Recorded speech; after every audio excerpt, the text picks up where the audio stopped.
Pamela Ann with Easy Messages, messages that can help you to be able to command your role with such perfection you can even put a date on it. This is part 2 about fasting. And a lot of people have issues with autoimmune diseases. I have definitely had lots of autoimmune diseases. I can't say I have them now because they have all been kicked to the curb, or I've overcome them, or they've gone into remission. But I definitely know what that's like, and I have people close to me that have lupus as well. But I mean, I've had MS and I've had Hashimoto's, and I've had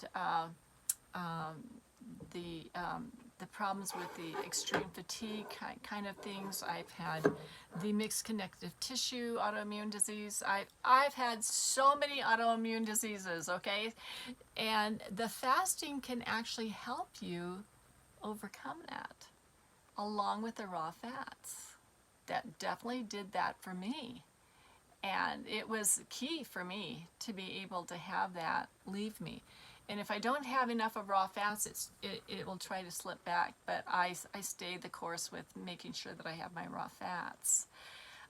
The other thing with the fasting and the importance of it is through the autophagy, of where your body goes in and starts shifting from utilizing your foods that you're eating on a daily basis to just going into your body and going in and readdressing how your body is structured, is that it starts going into that deep fat that sometimes you have issues with diabetes and things like that, where your insulin isn't working right, their pancreas isn't working right, these things aren't working right, and it starts to address that fat, those fat layers, those deeper fat layers that start building up, and starts utilizing them. With that, when you start storing fat any place in your body, you start storing toxins too. So when you start releasing that stuff, the toxins start releasing from your body, and it's really important that you lower the toxins in your body. So fasting is key to be able to have that happen, because otherwise you just build it and build and build and build those toxins. And if the liver's not working right, it's a problem, because the liver is what's breaking down those sugars and those fats and things. All that blood's got to go through there to be able to have that happen. It really helps with cleansing and things. So that's why fasting is so vitally important. And there's lots and lots of cultures that fast regularly. You know, there's some cultures, some religious cultures, that will fast every single month for, you know, for a few meals. For me, the intermittent fasting, as an example, I will fast on a daily basis. I will fast until about 2 o'clock in the afternoon, and then I'll have an eating window. And a lot of people do like 8 hours. I do about 6 hours. So it'll be from about 2 o'clock to 8 o'clock, and then I'll fast again. I'll start fasting again. So that's how I do mine, and I'll have maybe 1 or 2 meals, but I'll be drinking a lot of really vitally important liquids during the day, so that I'm really hydrated, and I'm doing things that are very supportive for my body. And she's a happy camper. This can lower, I've noticed, this can lower your body's metabolism. I've noticed that, but you're not eating as much, so who cares, right? Who cares? So I'm like at 117 or so, 120, 117, but I'm 5'4", 5'5", and it's important that I lose about 5 pounds, and that's easy to do.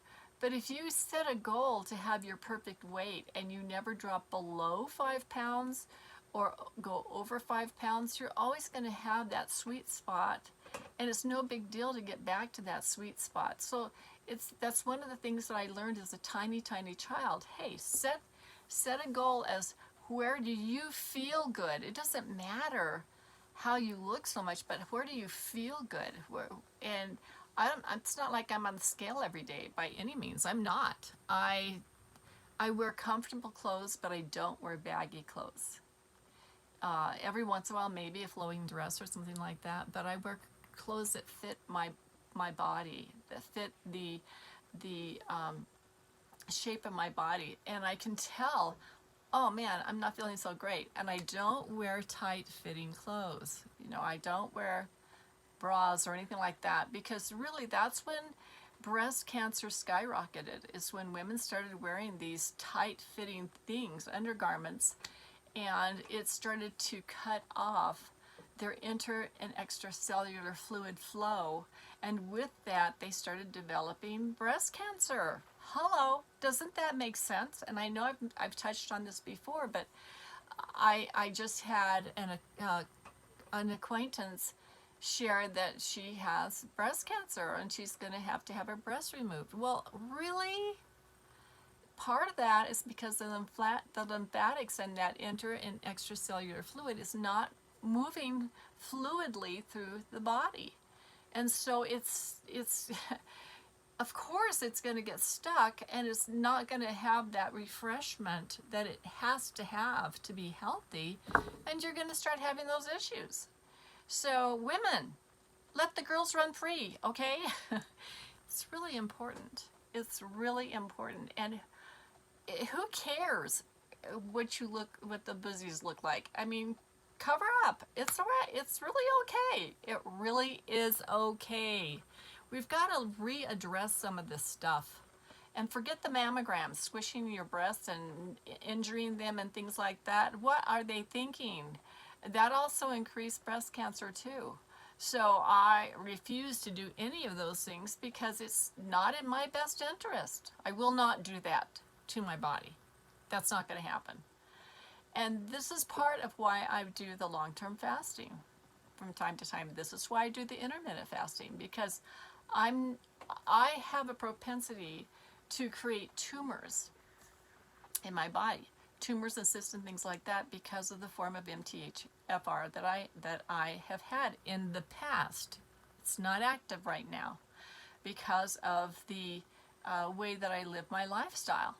And my mother literally died from having a cyst in her sinus cavity, a very rare situation of a cancer, and she died from that. Well, when I was having some jaw surgery, the doctor found the cyst in my sinus cavity too, and thankfully it was not cancerous, but I know that these things can happen. However, if you properly allow yourself to eat in such a manner that you're not supportive of any of that forming in your body, and from time to time you do these fasts from time to time just to go up and do the cleanup work, and that's the autophagy, where it goes into every cell, cleans everything up, stops the feeding of any cancer stuff, and helps you move forward and helps you regrow things. It also really lifts like your human growth hormone and helps to create better situations in your life for creating, like, it gives your gut a time to rest, to regroup and reform, and it helps it to be able to form your healthy brain chemistry. It's all from the gut. That brain chemistry is coming from the gut, and it helps your gut to heal. If you have leaky gut, you're going to have a lot of inflammatory markers being raised in your body. And if you feel irritable and easily cross and angry and things like that, it can be because you have an inflamed brain. And if you have lots of issues with things like allergies and situations like that in your life too, which has histamine, where you have histamine intolerance and mast cell activation, and if you get too warm, you instantly, or if you get upset about something, you instantly start to have more of that inflammatory marker raising in your body. Fasting is a good thing, and turmeric is huge, huge. If you've got issues with diabetes, and if you have issues with high blood pressure problems, turmeric can really help you with all of that, and it can help you with your liver. It can even help you with your kidneys and a lot of other things Turmeric is a big deal, and it will lower inflammatory markers. So will issues like, so will coffee enemas can help you with so much of this as well, because they'll cleanse out your blood volume 5 full times in only 15 minutes. I mean, that's a big deal. And not to like shock you totally, but so can fecal implants really help people. I had a have a close darling girl whose son was just she was told that her son has autism, and you know, they have not known what to do with this autism stuff. And a lot of times these little kiddos, they were born by C-section, where they didn't get the proper bacteria that they needed to have by having a vaginal birth, and or they've had a lot of problems with having antibiotic use and stuff, and so it's really messed up the bacteria in their body for their body to function properly. And if they do a fecal implant, and you can be like, what, a fecal implant? Yeah, if you get a donor that is a healthy donor, you can get rid of autism. Now, if you think I'm full of hooey, which I'm not, but if you think I'm full of hooey, you can contact me and I will send you information from like amazing doctors that are highly, highly regarded, that will support everything that I'm saying when it comes to this. And they've been doing this in hospitals since 2014. I mean, they finally have recognized that CFID, which is a gut issue, people were dying from it in the hospitals and stuff. They could not find a way to be able to help them overcome it. They did a fecal implant, got them well. Got them well. So you cannot use antibiotics to have that happen, because the antibiotics is killing off the bacteria that is so really, really necessary in the body. But you can do a fecal implant, and that can change everything. So, yeah, it's a big deal. So having this intermittent fasting and long-term fasting, and making sure that your gut is properly healed, and that the gut flora is properly intact in your body, can just change everything in your life for something far, far better. Promise you, this is the real deal. And no, I'm not a like, oh my gosh, the girl has gone over the edge. I'm not. Because if I was, my body would show it. But my body is showing that she is flourishing with her life, and doctors are shocked to see what's happening with my body, because most 70-year-olds do not look like how my body looks. And it's not because I'm bragging on me. I'm bragging on what the divine has taught me, and I have been employing for many, many years. And it really, really has paid off. So if this is helpful for you and uplifting for you, share it with others. And call me, get with me if it's going to help you to be able to have your learning curve a faster one, so that you too can have a wonderful life. All right? And consider sharing it with others, because it might be just what they are looking for. Take care. Bye.